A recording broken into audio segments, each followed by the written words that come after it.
Tier 3 college है, ज़्यादा companies campus placement के लिए कॉलेज में आई नहीं है, और जो कंपनीज आई हैं जिन्होंने एग्जाम्स कराया है उनने घोस्ट कर दिया है मोस्ट प्रोबेबली। फाइनल सेमेस्टर या तो चल रहा है या तो बीत चुका है, एंड अब टेंशन ही टेंशन है अगर आपकी जॉब नहीं लगी है तो। I get it, I totally get it. Straight coming to the point कि दीदी अब क्या करना है, किसी तरीके से बस जॉब लगवा दो। उसी के लिए बैठी हूँ मैं यहाँ पर। जब भी सामने कोई प्रॉब्लम आती है, अगर आपने आइडेंटिफाई कर लिया कि actually there exist a problem, now comes the next step कि आप उस प्रॉब्लम को ब्रेक डाउन करो सो दैट धीरे धीरे करके आप सोल्यूशन तक रीच आउट कर सको। मैं खुद एक टियर 3 कॉलेज से हूँ, तो मैं बताती हूँ कि जनरली हम लोग चैलेंजेस क्या फेस करते हैं। तो हर साल इतने बच्चे ग्रेजुएट होते हैं कि प्रैक्टिकली हर किसी की जॉब लगना पॉसिबल नहीं है। बट एक सेकेंड एंगल इसको ऐसे देखो कि हर किसी को जॉब चाहिए भी तो नहीं होती है। कुछ बच्चे हैं जो हायर एजुकेशन करना चाहते हैं, कुछ हैं जो गवर्नमेंट जॉब्स की प्रिपरेशन करने चले जाएंगे। बेसिकली कुछ एक स्मॉल सेक्ट ऑफ स्टूडेंट्स होते हैं जिनको जॉब के लिए एक्चुअली जाना होता है, जो एक्चुअली जॉब चाहते हैं, तो उनके लिए जॉब एग्जिस्ट करती है। हो सकता है कि पैकेज कम या ज़्यादा हो, जॉब रोल हो सकता है एकदम मन का ना हो, but job profiles are definitely there. But आप सही तरीके से अप्लाई नहीं कर रहे हो, that's where the problem lies. दूसरी दिक्कत बताऊं कि हम लोग जिस तरीके के कॉलेज से आते हैं, कॉलेज का जो करिकुलम होता है उसमें कोई भी ऐसी प्रैक्टिकल स्किल नहीं सिखाई जाती है जो कि फाइनली जाके इंडस्ट्री में यूज हो। तो कहीं ना कहीं हमें स्किल्स भी डेवलप करने की ज़रूरत है। तीसरी और सबसे बड़ी दिक्कत ये है कि हमारे आसपास कॉलेज में एक हेल्दी कॉम्पिटिशन नहीं होता। जब ना हमारे आसपास हेल्दी कंपटीशन होता है, हम एक दूसरे से कम्पीट करते हैं, एक दूसरे से बेटर बनने का ट्राई करते हैं, तो वहाँ हम अपनी स्किल्स को बेटर करते हैं, इन्हांस करते हैं, इम्प्रूव करते हैं, and we become better and strong in our skill set. हम क्या किस चक्कर में पड़े रहते हैं कि बस 75% अटेंडेंस हो जाए, किसी तरीके से क्लास में टाइम पास हो जाए, वो हवाबाजी में रह जाते हैं हम लोग। जो भी बच्चे पास आउट होने वाले हैं या पास आउट हो चुके हैं और उनकी जॉब नहीं लग रही है, आज की वीडियो आपके लिए बहुत ज़्यादा यूजफुल होने वाली है, क्योंकि मैं स्टेप बाय स्टेप बताऊंगी कि किस तरीके से 6 मंथ्स में आप अपनी जॉब की प्रिपरेशन कर सकते हैं। बाकी अगर कोई फर्स्ट ईयर, सेकेंड ईयर या थर्ड ईयर का स्टूडेंट है जो वीडियो देख रहा है, तो आपके पास अभी भी टाइम है। Focus on skill building and focus on practising the skill as much as possible and acquiring the industry relevant knowledge. वरना फाइनल ईयर में जाके फिर परेशान होगे तो तब टाइम का क्रंच रहेगा तुम्हारे पास, तब टाइम बहुत कम बचेगा प्रिपरेशन के लिए। मैं सेक्शंस में बताती हूँ कि मैं इस वीडियो में क्या क्या चीज़ें कवर करने वाली हूँ, और मैं टाइमलाइन भी मेंशन कर दूंगी, सो दैट आपको कोई स्पेसिफिक पार्ट अगर देखना है तो आप डायरेक्टली उस पर जंप करके वो देख लो। एंड हाँ, मेजरली मैं आईटी जॉब्स को टारगेट कर रही हूँ, तो जिन्हें भी आईटी फील्ड में जाना है उनके लिए ये वीडियो डेफिनेटली हेल्पफुल होने वाली है। So the first thing that we are going to cover is self analysis and identifying the skills. Second, learning the skills and comparing it with the job market requirement. Third thing is making a schedule and practicing those skills. Fourth, making an ATS friendly resume. Fifth is looking for right platform to apply for jobs. And sixth is how to crack interviews and grab your offer. Now, before you start doing all of it, ये समझो कि अपने आप को आपको 6 months का time देना है। इस 6 महीने में आपको जॉब रेडी होना है, उस अकॉर्डिंग आपको प्रिपरेशन करनी है। पहला स्टेप है to understand your interest and identify the skill sets. आपको कोडिंग पसंद है, स्टेटिस्टिक्स पसंद है, एनालिटिक्स पसंद है, क्लाउड कंप्यूटिंग पसंद है, आर्टिफिशियल इंटेलिजेंस में मज़ा आ रहा है। कौन सा ऐसा रोल है जिसमें आपको मज़ा आ रहा है, जिसके बारे में सुन के, जिसके बारे में पढ़ के आपको एनालाइज करके ये लग रहा है कि हाँ, this is one skill set जिसको मैं अक्वायर कर सकती हूँ एंड इसमें मैं आगे प्रोसीड कर सकती हूँ। कई बार ये भी लगता है कि हो गया यार, 4 साल किसी तरीके से निकल गए, अब आगे मुझे टेक में नहीं रहना है, which is also completely fine. आप नॉन टेक की तरफ जा सकते हो। बट अगर आपको आईटी में जाना है तो कुछ जो भी जॉब रोल्स हैं उनके बारे में आपको पढ़ना पड़ेगा, like software development, QA testing, cloud computing, artificial intelligence, web development, बहुत सारे ऐसे डोमेन्स हैं जिनके बारे में आपको जानना पड़ेगा एंड क्लियरली समझना पड़ेगा कि किस रोल में आपको इंटरेस्ट आ रहा है। अब एक हो गया आपका स्किल सेट और दूसरा हो गया आपका जॉब रोल। कैसे समझ में आएगा कि आपका स्किल सेट किस जॉब रोल के लिए अलाइन कर रहा है? तो काफ़ी सारे ऐसे वेबसाइट और टूल्स हैं, बट आप लिंक्डइन करियर एक्सप्लोरर से सर्च कर सकते हो कि आपके स्किल सेट के अकॉर्डिंग कौन कौन से जॉब रोल्स हैं मार्केट में। नाउ तीसरी चीज़ है कि आपने एक तरफ ये आइडेंटिफाई तो कर लिया कि आप में क्या क्या स्किल सेट हैं, एंड आपने ये भी देख लिया कि ये जॉब रोल है जिसके लिए मैं टारगेट करना चाहता हूँ। मैं एक एग्जांपल से बताती हूँ। फॉर एग्जांपल, आपको जावास्क्रिप्ट, HTML और CSS आता है एंड आपको वेब डेवलपमेंट रोल के लिए अप्लाई करना है। Now you have to identify, तो यहाँ से वेब डेवलपमेंट वाला जो जॉब डिस्क्रिप्शन है उसको लो एंड अपने स्किल सेट को लिखो। ये देखो कि गैप कहाँ पर है, कौन सा ऐसा स्किल सेट है जो अभी भी आपको सीखना है, सो दैट आप वेब डेव रोल के लिए कंप्लीटली रेडी हो सको। So here you have to identify that gap by matching your skills with the job description. Now you come to the next step कि किस तरीके से आप स्किल्स को सीख सकते हो एंड अपनी स्किल्स को कंपेयर कर सकते हो जॉब मार्केट की रिक्वायरमेंट से। Now skill building is the most important step. Problem ये है कि हम कॉलेज में इतना आउटडेटेड सिलेबस पढ़ते हैं कि हमें नहीं पता होता कि इंडस्ट्री में एक्चुअली रिक्वायरमेंट क्या है। But now that online learning option is there, तो it becomes easier to acquire any skill from anywhere in the world. Now जैसे आपने फर्स्ट स्टेप में ये आइडेंटिफाई किया कि आप में कौन सी स्किल है। कई बार ऐसा होता है कि नहीं समझ में आता, कि नहीं समझ आ रहा है कि किस चीज़ में मज़ा आ रहा है, क्या करना है। तो लिंक्डइन पे, ग्लासडोर पे, अलग अलग जगह जाके तुम जॉब डिस्क्रिप्शंस पढ़ो, थोड़ा एक्सप्लोर करने का ट्राई करो कि क्या पढ़ के तुम्हें फैसिनेशन लग रहा है, किस चीज़ के बारे में रीडिंग करके या किन प्रोजेक्ट्स के बारे में जानने में आपको मज़ा आ रहा है। That's where you have to identify कि हाँ, this is something we have to start. या एक और चीज़ हो सकती है कि आपके ये दिमाग में आ रहा हो कि let me start learning something which is going to be trending down the line in 10 years 15 years. So जैसे अभी के टाइम में अगर आप पाइथन ले लो, AIML ले लो, क्लाउड कंप्यूटिंग ले लो, साइबर सिक्योरिटी ले लो, ब्लॉकचेन ले लो, या आपका ट्रेडिशनल सॉफ्टवेयर इंजीनियरिंग, ये सब ट्रेंडिंग ही है। Now the next step is to start learning the skills and making it strong so that you can crack the interview. So कोई भी IT सेक्टर की जॉब के लिए आपको सबसे पहले अपनी प्रोग्रामिंग पे कमांड करनी पड़ेगी। You'll have to pick up one language and then, जैसे कि अगर आपको फुल स्टैक में जाना है तो आपको CPP पढ़ना पड़ेगा, आपको AIML में जाना है तो आपको पाइथन पढ़ना पड़ेगा। बट जो भी लैंग्वेज आप पिक कर रहे हो उसको आप अच्छे से 2 से 3 हफ्ते का टाइम देकर पढ़ो। दिन में 3 से 4 घंटे आपको प्रोग्रामिंग को देना ही पड़ेगा। नाउ पैरेलली आपको अपने एप्टीट्यूड की भी प्रिपरेशन करनी पड़ेगी, जिसमें आपका numerical aptitude, logical reasoning and verbal aptitude होगा। क्योंकि मोस्टली एज अ फ्रेशर जब हम कंपनीज के लिए अप्लाई करते हैं तो कंपनीज एक स्क्रीनिंग राउंड रखती हैं। तो उस स्क्रीनिंग में बेसिकली आपको जो फर्स्ट लेवल ऑफ टेस्ट होता है ना, वो एप्टीट्यूड बेस्ड टेस्ट ही होता है। तो 2 सबसे ईजीएस्ट है, बट क्रैक करना इंपॉर्टेंट है। तो आपको एप्टीट्यूड भी दिन में 2 घंटे देकर प्रिपेयर करना पड़ेगा। Now once you are good with the basic concepts of programming, साथ साथ आपको प्रैक्टिस करनी पड़ेगी। प्रैक्टिस के लिए आप बहुत सारे प्लेटफॉर्म्स यूज़ कर सकते हो एंड इवन रिसोर्सेज के लिए भी फ्री कोड कैंप या सोलो लर्न, ऐसी बहुत सारी वेबसाइट्स हैं जिनके थ्रू आप आर्टिकल्स रीड कर सकते हो। छोटे छोटे वीडियोस देख के कोई भी कॉन्सेप्ट अगर आपको नहीं समझ में आ रहा है तो वो आप सीख सकते हो। To get a job it's not just कि आपको एक प्रोग्रामिंग लैंग्वेज आ गई और एप्टीट्यूड आ गया और हो गया। सो बेसिकली 2 चीज़ें होती हैं, एक आप प्रॉब्लम सॉल्विंग सीखते हो, प्रॉब्लम सॉल्विंग करते हो, एंड दूसरा आप डेवलपमेंट करते हो। तो प्रॉब्लम सॉल्विंग के लिए आपको लैंग्वेज पे कमांड होनी चाहिए सो दैट आप DSA कर पाओ, एंड दूसरा आपका हो गया डेवलपमेंट। डेवलपमेंट के लिए भी आपको पर्टिकुलर टेक स्टैक पे कमांड होनी चाहिए ताकि आप प्रोजेक्ट्स बना पाओ। एंड ये सब कुछ सीखने के लिए आप यूट्यूब पे फ्री वीडियोस देख सकते हो, या अगर आप कोई पेड कोर्स लेना चाहो तो आप वो भी ले सकते हो। ना फर्स्ट मंथ में आपने फंडामेंटल्स ऑफ प्रोग्रामिंग खत्म कर लिया एंड पैरेलली आपने एप्टीट्यूड भी प्रिपेयर कर लिया। सेकेंड मंथ से आपको DSA स्टार्ट करना पड़ेगा, प्लस दिन में 1 घंटा 1.5 घंटा आपको और भी जो कंप्यूटर फंडामेंटल्स के सब्जेक्ट्स हैं, जैसे computer networks, operating system, DBMS, ये सारे जो सब्जेक्ट्स हैं इनको भी थोड़ा थोड़ा टाइम देना पड़ेगा।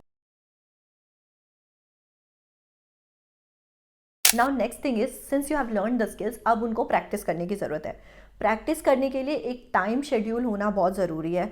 अगर आप ऐसे हो कि आप मतलब ऐसे मेंटल शेड्यूल को फॉलो नहीं कर पा रहे हो, तो नोशन, ट्रेलो, बहुत सारे ऐसे टूल्स हैं जिनको आप यूज़ करके अपना टाइम टेबल बना सकते हो। टास्क बना लो और उन टास्क को फिनिश करने का एक टाइमलाइन सेट कर लो। प्रेफर करो कि डिसिप्लिन के साथ आप पढ़ाई कर सको, क्योंकि जो थियोरेटिकल पार्ट है ना, that is only 30% of your preparation, 70% is your practice. तो अगर डिसिप्लिन नहीं होगा, अगर एक शेड्यूल नहीं होगा, तो प्रैक्टिस के लिए प्रॉपर टाइम नहीं निकाल पाओगे। फॉर एग्जाम्पल, जैसे आपने मंडे टू फ्राइडे ये डिसाइड कर लिया कि आपको प्रिपरेशन करनी है, लर्न करनी है चीज़ें, राइट। सैटरडे को आप कोशिश कर रहे हो कि आप प्रोजेक्ट पे अपने काम कर रहे हो, संडे को आप रिवीजन कर रहे हो पूरे वीक भर में आपने जो कुछ भी पढ़ाई करी। तो इस तरीके से जो भी शेड्यूल आपको सूटेबल लगे, अकॉर्डिंगली अपने टाइम के हिसाब से एक शेड्यूल बनाओ and try to follow that. Now practice के लिए बहुत सारे ऐसे प्लेटफॉर्म्स हैं जो आप यूज़ कर सकते हो, hacker rank, leet code, code chef, code forces, बहुत सारे ऐसे प्लेटफॉर्म्स हैं जिसमें आप बेसिक लेवल से लेकर एडवांस लेवल के क्वेश्चंस को सॉल्व कर सकते हो। So I would suggest start from basics, धीरे धीरे आप मीडियम लेवल के क्वेश्चंस एंड धीरे धीरे इवेंचुअली आप हार्ड लेवल के क्वेश्चंस सॉल्व कर पाओगे with practice. And next and very important thing is to work on projects. देखो, जितना भी आपने स्किल सीख रखी है, जितनी भी थ्योरी आपने सीख रखी है, how would you be able to make sure कि ये स्किल आपको अच्छे से आती ही आती है, उसके लिए आपको प्रोजेक्ट बनाना पड़ेगा। तो टेक में जनरली इंटरव्यूअर ये देखता है कि आपने हैंड्स ऑन कितना किया है, और वो हैंड्स ऑन करने के लिए आपको प्रोजेक्ट्स पे काम करना पड़ेगा। आप 2-3 मिनी प्रोजेक्ट्स बना सकते हो, बट 2 अच्छे अच्छे कैपस्टोन प्रोजेक्ट्स आपके रेज्यूमे में भी होने चाहिए, तो उस पर भी आपको काम करना पड़ेगा।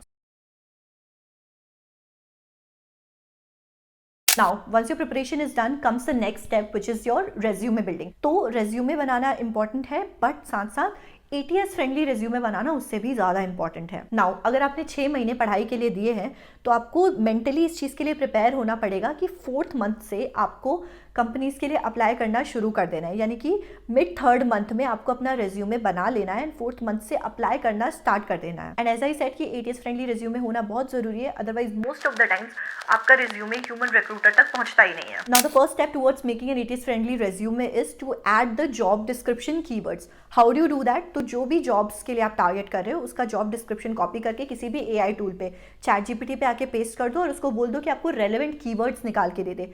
It will give you relevant keywords. Now you have to incorporate those keywords into your resume. Now the next thing to focus on is a clean layout. तो आप कोई सा भी रेज्यूमे का टेम्पलेट फॉलो कर सकते हो, from Canva, novo resume, overleaf या कहीं से भी। या अगर आपको स्क्रैच से बनाना है तो आप माइक्रोसॉफ्ट वर्ड पे भी इजीली बना सकते हो, गूगल डॉक पे आप रेज्यूमे बना सकते हो from scratch, but make sure कि आपका एक क्लीन लेआउट हो। अब एक प्रॉपर रेज्यूमे कैसे बनाना होता है, मैंने एक बहुत डिटेल्ड वीडियो बनाई है उस पर।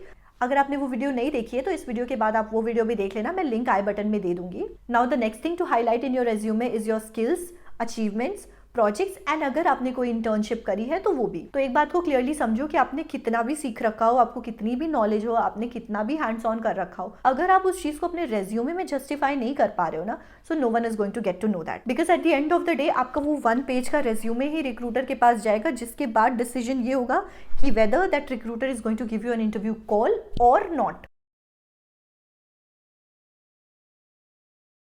नाउ अज्यूमिंग कि आपका रेज्यूमे रेडी हो गया है, coming to the next step is to look for jobs and apply for those jobs at the right platforms. So as a fresher आपके पास पहला ऑप्शन ये है कि जो भी ट्रेडिशनल तरीके से जॉब एप्लीकेशन का प्रोसेस होता है आप उसको फॉलो करो and you go to websites like Naukri, flex jobs, insta hire, ऐसे करके बहुत सारी वेबसाइट्स हैं जिन पर जाकर आप अपनी प्रोफाइल बनाकर रिज्यूमे अपलोड करके वहां से आप डेली एप्लीकेशन के लिए प्रोसेस स्टार्ट कर सकते हो। ऑल्सो जो MNCs होती हैं like TCS, Infosys, Wipro, Accenture, ये लोग जो पुराने पास आउट स्टूडेंट्स हैं, 2 साल 4 साल पहले जो पास आउट स्टूडेंट्स हैं, उनके लिए बीच बीच में ओपनिंग्स निकालती रहती है। तो थोड़ा सा आपको अपडेटेड रहना पड़ेगा कि किस कंपनी की कब ओपनिंग आ रही है, और जब आपको मौका लगे आप उन कंपनीज के लिए अप्लाई कर सकते हो एंड एग्जाम्स दे सकते हो। अब ये एग्जाम साल में 2-3 बार होते हैं तो आपको थोड़ा सा ध्यान देना पड़ेगा। साथ साथ पैरेलली ट्राई करो कि आपकी लिंक्डइन प्रोफाइल भी एक्टिव रहे, उसमें भी आप ओपन टू वर्क डाल सकते हो या आप हेडलाइन में मेंशन कर सकते हो कि you are looking for jobs and start building connections with people. And अब आप एक बार ना कंपनी के पेजेस को फॉलो करते हो, कंपनी के लोगों को फॉलो करते हो, तो आपको बीच बीच में अपडेट मिलता रहता है रिगार्डिंग एनी इंटर्नशिप और एनी जॉब, लोग जनरली पोस्ट करते रहते हैं। सो वहाँ से एक बार आपके पास एक प्रॉपर कनेक्शन होगा ना, तो आप रीच आउट करके रेफरल से भी जॉब के लिए अप्लाई कर सकते हो। रेफरल से म्यूचुअल बेनिफिट होता है, लाइक अगर मैं आपका रिज्यूमे, आप मेरे पर रीच आउट करते हो एंड यू आर सेइंग कि दिया आप मेरे को अप्लाई कर दो फॉर दिस पर्टिकुलर कंपनी, मैं आपका रिज्यूमे देखती हूँ और अगर मुझे लगता है कि आपका एप्लीकेशन, जॉब एप्लीकेशन ऐसा है कि मैं अप्लाई कर सकती हूँ, रिज्यूमे में प्रॉपर स्किल सेट्स मेंशन है तो मैं अप्लाई कर सकती हूँ, तो आपकी एक बार यहाँ पर जॉब लगेगी, सो मुझे भी उससे रेफरल बोनस मिलेगा एंड प्लस आपकी जॉब तो लगेगी। So it's a mutual benefit thing. So generally अगर आपका स्किल सेट अच्छा है तो लोग रेफर कर देते हैं आपको। जॉब्स के लिए ज़रूरी नहीं है कि आप सिर्फ ये सोच के बैठो कि आपको तो MNC में जाना है। एज अ फ्रेशर आपके पास जो भी अपॉर्चुनिटी आती है, स्टार्टअप से आ रही है, रिमोट जॉब की अपॉर्चुनिटी आ रही है, जो भी अपॉर्चुनिटी आ रही है, try to grab that. And in case अगर आपको फुली रिमोट कंपनीज के लिए अप्लाई करना है तो उसके लिए भी बहुत सारी वेबसाइट्स हैं like we work remotely, remoteok.com, ऐसे वेबसाइट्स हैं जिनके थ्रू आप रिमोट जॉब्स के लिए भी अप्लाई कर सकते हैं। सो बेसिकली नैरो डाउन मत करो अपनी सर्च को, कीप इट वाइड। एक हैक बताना चाहती हूँ मैं कि जब भी आप जॉब्स के लिए अप्लाई कर रहे हो ना थ्रू एनी प्लेटफॉर्म, ट्राई करो कि आप अपना प्रोफाइल जो है वो अपडेट करके उसके बाद अप्लाई करो, सो दैट आपके जॉब लगने के जो चांसेस होते हैं, इंटरव्यू कॉल के जो चांसेस हैं वो बढ़ जाएं। Now coming to the last step, that is your interview preparation and cracking the job. Now talking about your interview, so for cracking an interview, preparation is the key first of all, and also preparing smartly for the interview is important. Generally her interview में 3 round होता है, पहला आपका technical round होगा, दूसरा आपका managerial round होगा and तीसरा आपका HR राउंड होगा, कि सारा 1 गो में भी हो सकता है या 2 दिन में भी हो सकता है। नाउ टेक्निकल राउंड में आपकी स्किल्स इवैल्यूएट होती हैं, आपने किन प्रोजेक्ट्स पे काम किया है, क्या रोल था आपका प्रोजेक्ट में, ये सारी चीज़ें इवैल्यूएट होती हैं। मैनेजरियल राउंड में आपका बिहेवियरल स्किल्स चेक होती हैं एंड फाइनली HR राउंड में HR ये चेक करता है कि whether you are culturally fit for the company और not. Now see tech skills के लिए तो आपने 3-4 महीने ऑलरेडी प्रिपरेशन कर रखी है। आपको ये करना है कि इंटरव्यू के कुछ टाइम पहले try to solve interview specific questions, behavioural level के क्वेश्चंस या कुछ ऐसे जो कंप्यूटर फंडामेंटल्स के क्वेश्चन है, इनकी तो आप गूगल करके पूरी लिस्ट निकाल सकते हो कि interview questions for let's say computer networks, तो एक पूरी लिस्ट आई जाएगी, वो पूरी प्रिपेयर कर सकते हो आप। Interview questions for operating system, तो वो पूरी लिस्ट आ जाएगी, आप वो प्रिपेयर कर सकते हो। बिहेवियरल राउंड के लिए भी इनफैक्ट आप पूरी लिस्ट निकाल सकते हो, वो क्वेश्चंस आप प्रिपेयर कर सकते हो। एंड इंटरव्यू में क्वेश्चंस को आंसर करने का एक स्पेसिफिक तरीका होता है, स्पेशली अगर आप बिहेवियरल राउंड के क्वेश्चंस को टैकल कर रहे हो तो there is the star method which you should follow, where you first analyze the situation, then task, then action and then result. So whenever you are answering question, try to follow the star method. इससे आपका जो answer होता है वो बहुत systematic and complete लगता है। Now interview में आप नर्वस ना हो, आप कॉन्फिडेंट फील करो, उसके लिए मॉक इंटरव्यूज़ देना बहुत ज़रूरी है।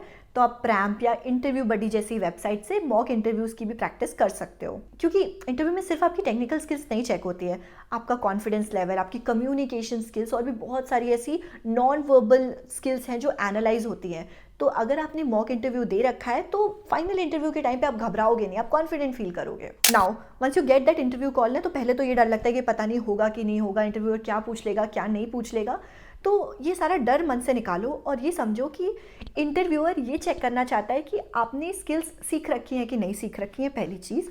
दूसरा, मान लो आपको स्किल्स नहीं आती हैं तो क्या आप में वो लर्निंग माइंडसेट है या नहीं है, क्योंकि एज अ फ्रेशर, जब आप एज अ फ्रेशर अपीयर करते हो इंटरव्यू के लिए, तो इंटरव्यूअर को ज़्यादा एक्सपेक्टेशन आपसे होती नहीं है, उसको बस ये जानना होता है कि क्या आप आगे लर्न कर सकते हो या नहीं कर सकते हो। तो आपको इंटरव्यूअर को ये भरोसा दिलाना है कि you have that learning mindset, you are adaptable, you are flexible, you have the team working skills and that's why you are a good fit for the company.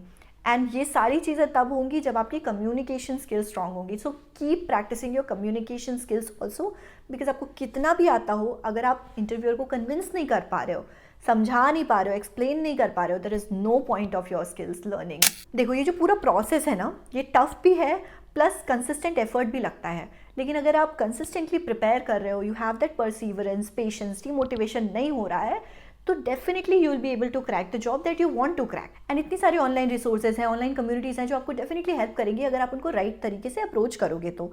And let me tell you कि 99% लोग जो industry में काम कर रहे हैं ना, वैसे हमारे जैसे शहर से, हमारे जैसे कॉलेजेस से ही आते हैं, क्योंकि आपको भी पता है, हमें भी पता है कि IIT NIT में जाने वाले लोगों का नंबर ही कितना है। And trust me, these people are rocking in the industry, they are earning well and living a very comfortable life. You can do it to.